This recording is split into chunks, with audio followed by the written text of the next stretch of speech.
Kreu i komunës së Tetovës Bilal Kasami bashkë me kryeministrin dhe kabinetin qeveritar kanë promovuar investimet që janë bërë në gjimnazin Kirill Peqinović. Kasami tha se ky investim është bërë brenda 4 muajsh dhe investimi në këtë shkollë ka ardhur si pasojë angazhimit të drejt të kryeministrit Mickoski.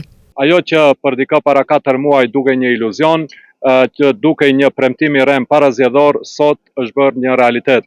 Një shkollë që ka qenë, apo një objekt shkollor që ka qenë një ikon për Tetovën, për një periudhë të gjatë u la në harres dhe po shkatrohej dal nga dal dhe duhej që të jetë angazhimi i kryeministrit Mickoski që ky objekt shkollor sot të ketë këtë pamje të bukur, këtë pamje moderne. Ministrja e Arsimit Vesna Janevska tha se po investohet në të gjitha shkollat me qëllim që të krijohen kushte më të mira për nxënësit dhe mësimdhënësit. Им благодарам на обществено odgovorните компании, кои заедно со премиерот обезбедија донација.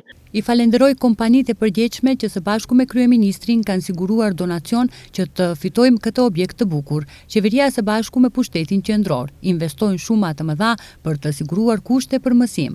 Kemi përfunduar shkollën fillore e Rilindja në Selc. Është përfunduar renovimi i shkollës Goce Delçev dhe Skenderbeu. Gjimnazi do të përfitojë fotovoltaik dhe në përgjithësi dhe 10 projekte tjera do të fillojnë ose tashmë kanë filluar. Përndryshe edhe pse investimet nuk mungojnë për objektet shkollore, përsëri vit pas viti numri i nxënësve po bie.